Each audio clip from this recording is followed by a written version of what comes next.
আসসালামু আলাইকুম প্রিয় ছাত্রছাত্রী যারা দেখছো ভিডিও সবাইকে স্বাগতম। আজকের ভিডিওতে আগের দুইটা ভিডিওতে আমরা দেখছি, কিন্তু প্রথম ভিডিওতে দেখছি যে কোথায় ভার্বের বেস ফর্মগুলো বসবে, এবং দ্বিতীয় ভিডিওতে আমরা দেখছি যে কোথায় ভার্বের এস বা ইএস ফর্মগুলো বসবে, অর্থাৎ ভার্বের সাথে কোন কোন জায়গাতে এস বা ইএস বসাইতে হবে।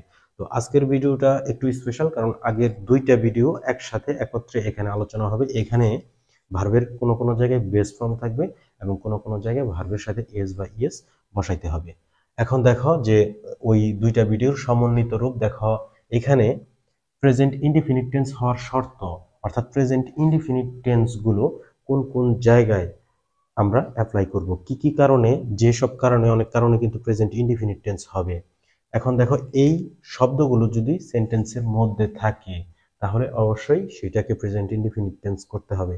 কিন্তু এমন কিন্তু না যে এই শব্দগুলো সেন্টেন্সের নাই সেটা প্রেজেন্ট ইনডিফিনিট টেন্স হবে না, এরকম কিন্তু না। এই শব্দগুলো না থাকার পরেও সেটা প্রেজেন্ট ইনডিফিনিট টেন্স হতে পারে, কিন্তু এই শব্দগুলো যদি সেন্টেন্সের ভিতরে থাকে এবং সেখানে যদি কোনো টাইমের উল্লেখ না থাকে, কোনো সময়ের উল্লেখ যদি না থাকে, তাহলে অবশ্যই অবশ্যই সেই সেন্টেন্সকে তোমাকে প্রেজেন্ট ইনডিফিনিট টেন্সের স্ট্রাকচারে করতে হবে।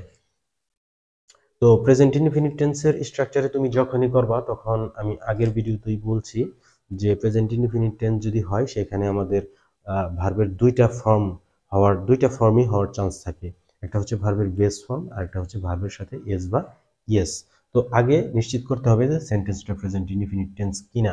দেখো, always, regularly, sometimes, often, generally, daily, everyday, occasionally, usually, normally, এই শব্দগুলো থাকলে প্রেজেন্ট ইনডিফিনিট টেন্স হবে। দেখো, অনেকগুলো এক্সাম্পল আছে তোমাদের জন্য এখানে।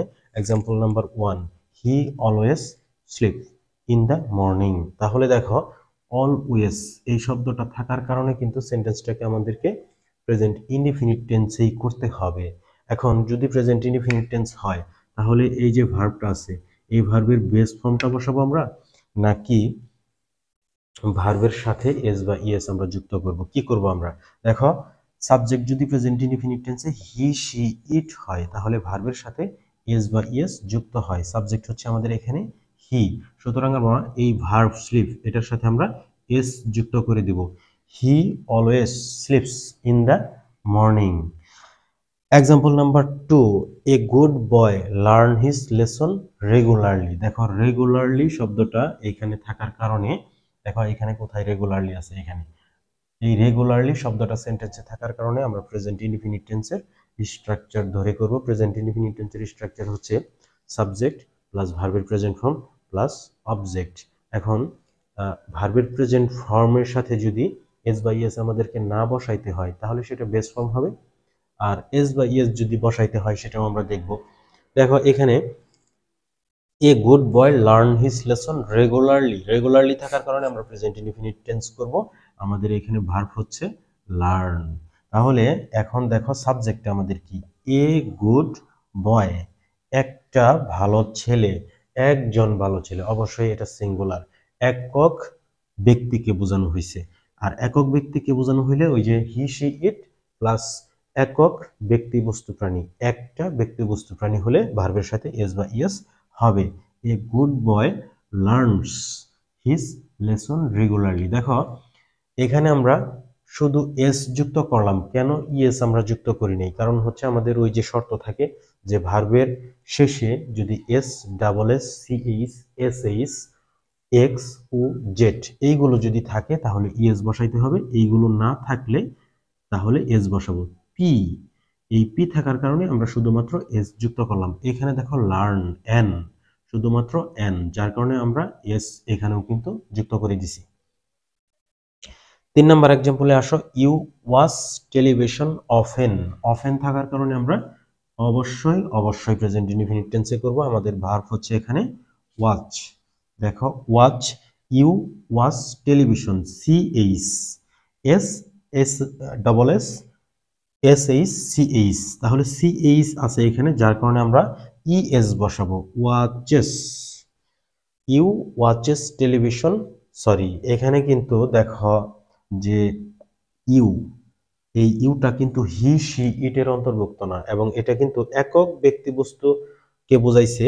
ইউ কিন্তু হি শি ইটের অন্তর্ভুক্ত না, ঠিক আছে, এবং হচ্ছে এটা কিন্তু নাউন না। আমরা বলছি একক ব্যক্তি বস্তু প্রাণীর নাম, এটা কিন্তু নাম বা নাউন না, এটা কিন্তু প্রনাউন। সুতরাং আমরা একক ব্যক্তি বস্তু প্রাণীকে আমরা ধরবো না, কারণ সেটা ধরলে নাউনকে ধরতে হবে। এখানে দেখো তাহলে আমরা কি ধরবো, হি শি ইট। দেখো হি শি ইট কিন্তু এটা এখানে নাই, এখানে আছে ইউ, যার কারণে আমরা ভার্বের সাথে এস বা ইএস কোনো কিছুই বসাইতে পারবো না, আমরা শুধু ভার্বের বেস ফর্মটা বসাবো। দেখছো আগের দুইটা এক্সাম্পলে কিন্তু ভার্বের বেস ফর্ম বসে নাই, এস বা ইএস আমরা যুক্ত করছি, শুধু এস যুক্ত করছি সঙ্গত কারণে। আর এইখানে ভার্বের বেস ফর্ম বসাইলাম, কারণ প্রেজেন্ট ইনডিফিনিট টেন্সে বেস ফর্মও হতে পারে, ভার্বের সাথে এস বা ইএসও হতে পারে। তাহলে এখানে কেন ভার্বের বেস ফর্ম বসছে সেটা তো তোমরা অলরেডি জেনে গেছো, ইউ, এটা হচ্ছে হি শি ইট এবং একক ব্যক্তি বস্তু প্রাণীর অন্তর্ভুক্ত না নাউনটা বা সাবজেক্টটা, এই জন্য বেস ফর্ম বসছে। Example number 4, he usually go to school. দেখো ইউজুয়ালি, ইউজুয়ালি শব্দটা এখানে কিন্তু শেষের দিকে, এইদিকে ইউজুয়ালি আছে, ইউজুয়ালি থাকার কারণে প্রেজেন্ট ইনডিফিনিট টেন্স হবে, সাবজেক্ট হচ্ছে হি, যার কারণে আমরা ভার্বের সাথে ইএস যুক্ত করে দেব। Next example, example number 5, generally a child like sweets. সাধারণত একটা শিশু মিষ্টি পছন্দ করে, শিশুরা মিষ্টি পছন্দ করে, এটা আমরা জানি, মিষ্টি একটু বেশি পছন্দ করে শিশুরা। তো যাই হোক, জেনারেলি থাকার কারণে, এই যে জেনারেলি থাকার কারণে এখানে দেখো জেনারেলি, এই যে এইদিকে আছে জেনারেলি, এই জেনারেলি শব্দটা থাকার কারণে প্রেজেন্ট ইনডিফিনিট টেন্স। আর এ চাইল্ড এটা কিন্তু নাউন, অর্থাৎ একক একটা ব্যক্তির নামকে বোঝাইছে, a child, a child likes sweets. এখানে দেখো কেন এস হইলো, শুধুমাত্র এস হইলো, ইএস হইলো না, যার কারণে হইলো যেটা হচ্ছে যে তোমার হচ্ছে ইটা কিন্তু ওই যে ওই বর্ণগুলোর অন্তর্ভুক্ত না, যেগুলো থাকলে ইএস হয়। সুতরাং আমরা শুধু এস বসাবো, like sweets. Normally a modest man not boost of his riches. এইটা দেখো, এটা কিন্তু সর্বশেষ এক্সাম্পল আজকের ভিডিও এবং সবচেয়ে একটু ক্রিটিক্যাল, একটু গুরুত্বপূর্ণ। দেখো তোমাদেরকে আমি সুন্দরভাবে বোঝাই দেওয়ার চেষ্টা করব। দেখো নর্মালি থাকার কারণে প্রেজেন্ট ইনডিফিনিট টেন্স তো অবশ্যই, নর্মালি থাকার কারণে প্রেজেন্ট ইনডিফিনিট টেন্স, এবং এ মডেস্ট ম্যান এটা হচ্ছে সিঙ্গুলার নাউন, সুতরাং ভার্বের সাথে এস বা ইএস হওয়ার একটা চান্স আছে। এ মডেস্ট ম্যান একজন মানুষের নামকে বুঝাইছে, কিন্তু দেখো ব্রেকেটে যে ভার্বটা আছে বোস্ট, মানে একটা ভদ্রলোক তার সম্পদ নিয়ে কখনো গর্ববোধ করে না সেটা। তাহলে এখানে নট থাকার কারণে আমরা কিন্তু জানি যে সেন্টেন্সটাকে, আমরা নট থাকার কারণে আমরা বুঝে ফেলছি যে সেন্টেন্সটাকে আমাদেরকে নেগেটিভ করতে হবে।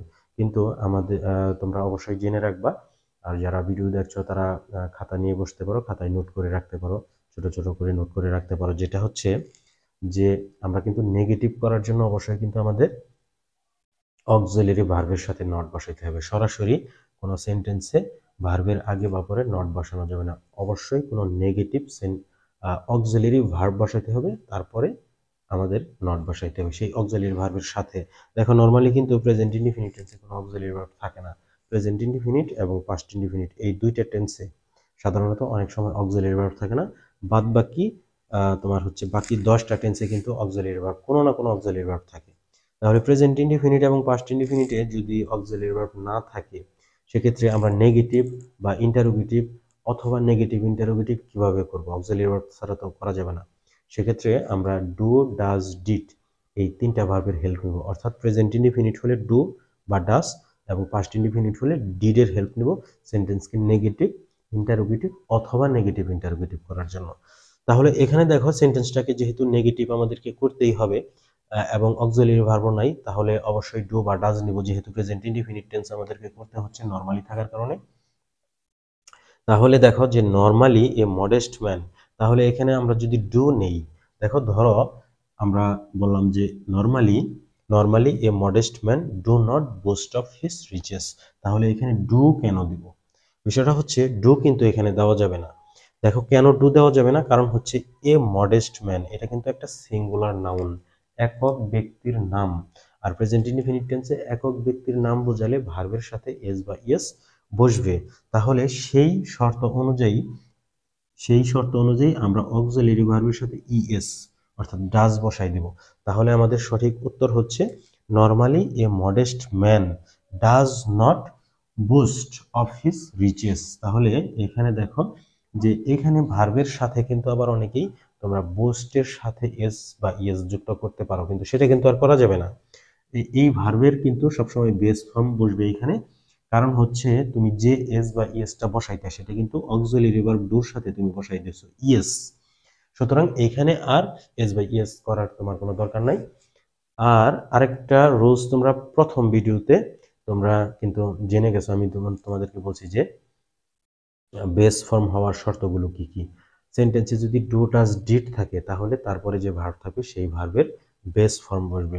তাহলে দেখো এখানে ডাজ আছে, ডাজ যুক্ত সেন্টেন্সে তো ভার্বের বেস ফর্ম বসবে। এটাও কিন্তু এইভাবেও কিন্তু তুমি মনে রাখতে পারো।